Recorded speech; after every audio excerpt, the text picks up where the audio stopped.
हाथरस की बिटिया को इंसाफ दिलाने की जो जंग शुरू हुई थी, वो जंग इंसाफ की मंजिल की ओर बढ़ चली है। अब तक इस मामले की जांच योगी सरकार की बनाई गई एसआईटी की टीम कर रही थी, लेकिन अब हाथरस में बिटिया के साथ हुई हैवानियत की जांच सीबीआई करेगी। सीबीआई ने जांच का जिम्मा संभाल लिया है। अब सच सामने आने वाला है। ये लोग इन लोगों ने पहले से साजिश रची होगी। मैं मेरे बेटे निर्दोष हैं। फांसी चालू है ये झूठ और इल्जाम लगाए हो।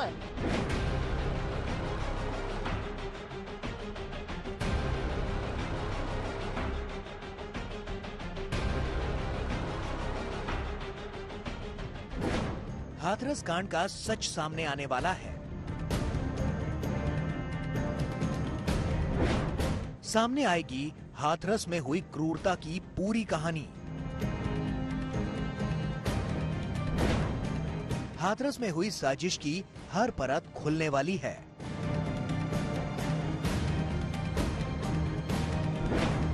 क्योंकि सीबीआई ने हाथरस केस की जांच अपने हाथ में ले ली है। देश को झकझोर कर रख देने वाले हाथरस मामले को लेकर लगातार सीबीआई जांच की मांग की जा रही थी।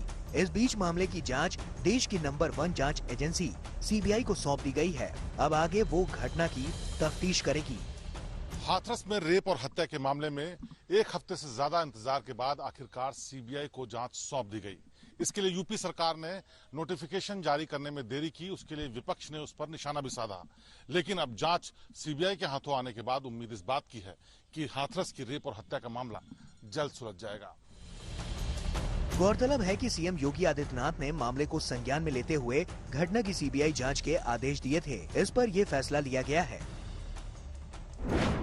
हाथरस केस में सीबीआई ने एफआईआर दर्ज कर ली है। इसके बाद यूपी पुलिस से सीबीआई हाथरस केस के सभी दस्तावेज लेगी और फिर मामले की जांच सीबीआई शुरू कर देगी। केस की जांच के लिए सीबीआई की टीम हाथरस जाएगी। हाथरस में अपनी जांच को आगे बढ़ाने में सीबीआई की टीम फॉरेंसिक टीम की भी मदद ले सकती है। जानकारी के मुताबिक सीबीआई की एक टीम जल्द ही इस पूरे मामले के तमाम दस्तावेज अपने हाथों में ले लेगी। यही नहीं, सीबीआई की टीम हाथरस का दौरा कर फॉरेंसिक एक्सपर्ट के साथ ही उन तमाम पहलुओं की छानबीन करेगी।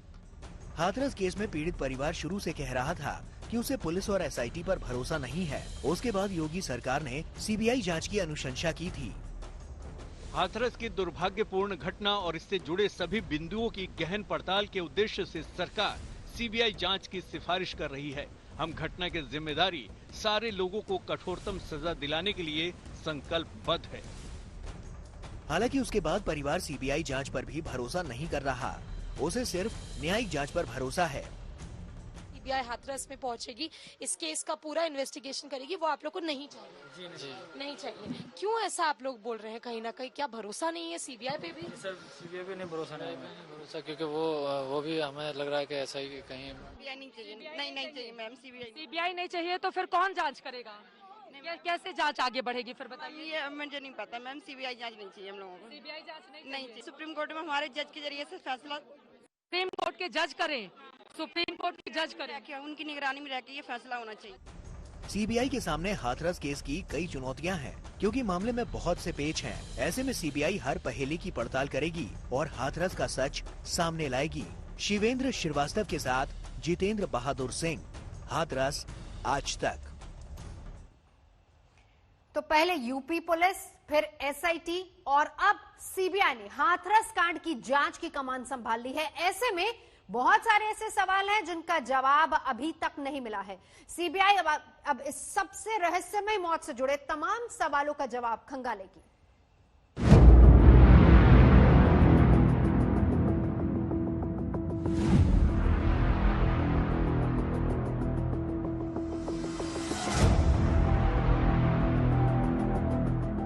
हाथरस केस को 1 महीने बीतने वाले हैं, लेकिन अभी भी जांच एजेंसियां किसी भी नतीजे तक नहीं पहुंच सकी हैं। पहले जिले की पुलिस ने जांच की, लेकिन पुलिस की जांच सूबे के मुखिया के लिए सरदर्द बन गई और पुलिस को एक्शन की मार झेलनी पड़ी।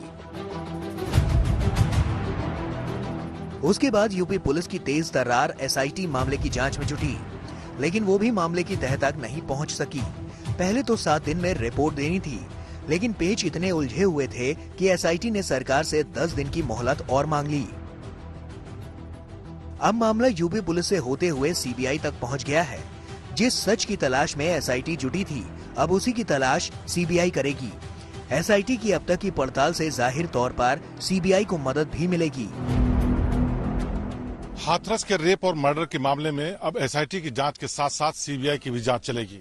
एसआईटी अपनी रिपोर्ट यूपी सरकार को देगी कि आखिरकार अफसरों की तरफ से इस पूरी घटना में क्या लापरवाही हुई, और इन्हीं दस्तावेजों के आधार पर आगे की जांच सीबीआई करेगी। लेकिन सीबीआई की जांच करने का तरीका एकदम अलग होगा। सीबीआई इस रहस्यमयी मामले की जांच करेगी और कई सवालों की पड़ताल करेगी। मसलन 14 सितंबर को बेटी के साथ क्या हुआ था, लड़की के साथ मारपीट किसने की, लड़की का गला किसने घोंटा, लड़की के साथ मारपीट क्यों हुई, वारदात के वक्त साथ में कौन कौन था, आरोपी और पीड़िता के भाई में फोन पर बातचीत का सच क्या है, लड़की ने पहले बयान में रेप की बात क्यों नहीं की, मेडिकल रिपोर्ट में रेप की पुष्टि क्यों नहीं हुई, रात के अंधेरे में लाश क्यों जला दी गई। हालांकि पीड़ित परिवार को ना ही एसआईटी पर भरोसा था और ना ही सीबीआई पर भरोसा है। ऐसे में सीबीआई के लिए सच सामने लाना बेहद जरूरी है। सीबीआई की जांच भी अच्छी है मैम, मगर हम जो चाह रहे थे कि सुप्रीम कोर्ट के जज के द्वारा हो तो अच्छा होता। मैम जो भी इन्वेस्टिगेट करे अच्छे से करे, जो भी है एक एक पहलू निकाल के करे। खुश जब ही होंगे जब हमारे सवालों के जवाब देंगे ये लोग। मैम ऐसे कैसे? एसआई टीम भी उन्हीं लोगों से मिली हुई है। आप लोग सीबीआई जांच चाहते हैं? नहीं, सीबीआई जांच नहीं चाहते? नहीं चाहिए हमें सीबीआई। तो फिर जांच कैसे होगी? आपको एसआईटी जो भी हो रहा है वो सही हो रहा है, आप लोग फैसला करो। हाथरस केस में सिर्फ रहस्यमयी मौत ही सवालों के घेरे में नहीं है, बल्कि दंगा फैलाने की एक बड़ी साजिश का भी खुलासा हुआ था। ईडी ने अपनी जांच में 100 करोड़ की विदेशी फंडिंग का खुलासा किया था और सीएम ने ऐसे अराजक तत्वों को कड़ी चेतावनी भी दी थी। किसी की साजिश को सफल नहीं होने देंगे, किसी गरीब के भविष्य के साथ खिलवाड़ करने की इजाजत किसी को नहीं देंगे। ये सभी षड्यंत्रकारी बेनकाब होंगे और बेनकाब होने के अलावा कानूनन कार्रवाई भी सख्ती के साथ ऐसे तत्वों के साथ हम लोग करेंगे। हाथरस केस में सीबीआई हर एंगल से पड़ताल करेगी। ऐसे में संभव है कि आने वाले दिनों में हाथरस केस में कुछ और बड़े खुलासे हों। शिवेंद्र श्रीवास्तव के साथ जितेंद्र बहादुर सिंह, हाथरस, आज तक। और हाथरस मामले में ही न्याय नहीं हो पाने के बीच इलाहाबाद हाईकोर्ट ने स्वतः संज्ञान लेते हुए केस की सुनवाई करने की योजना बनाई है। कल सुनवाई होनी है और इसके लिए परिवार को कोर्ट में मौजूद रहना होगा।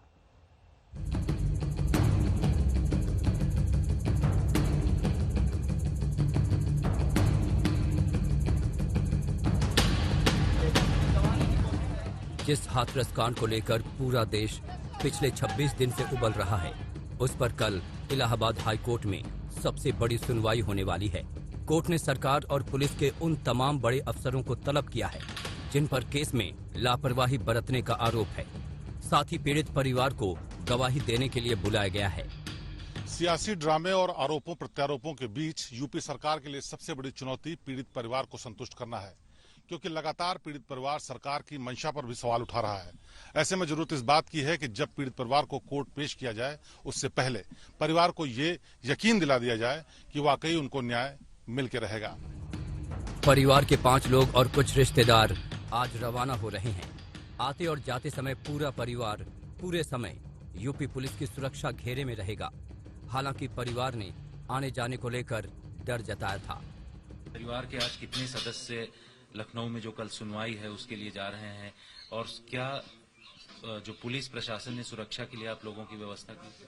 हाँ, बताया जा रहा है कि मतलब खाने पीने रहने की व्यवस्था वहाँ पे करी जाएगी, सिक्योरिटी पुलिस भी साथ में जाएगी। डर बोल के तो कुछ रहा ही नहीं है, क्योंकि एक बेटी चली गई, डर भी चला गया। अब जो भी है ये परिवार ही है, इसीलिए मैं सबसे कहना चाहती हूँ कि हम लोग यहाँ से सुरक्षित लेके जाएं ये लोग, और छोड़ के भी जाए हमारे घर। दरअसल 1 अक्टूबर को इलाहाबाद हाईकोर्ट ने इस घटना पर स्वतः संज्ञान लिया था, जिसके बाद कोर्ट ने प्रमुख सचिव गृह Avanish Awasthi, DGP Hitesh Chandra Awasthi, ADG law and order Prashant Kumar के अलावा हाथरस के डीएम प्रवीण कुमार और एसपी रहे विक्रांत वीर को तलब किया है। इतना तो तय है कि हाथरस पुलिस और योगी सरकार को कल अदालत में चुभते सवालों का सामना करना होगा। मामले को जिस तरह जातीय रंग देने की कोशिश की जा रही है, जिस तरह आरोपियों के पक्ष में सवर्णों की पंचायतें हो रही हैं, उससे पीड़ित परिवार को अब सरकारों और राजनीतिक दलों की बजाय कोर्ट से इंसाफ की एकमात्र उम्मीद है। शिवेंद्र श्रीवास्तव के साथ जितेंद्र बहादुर सिंह, हाथरस आज तक।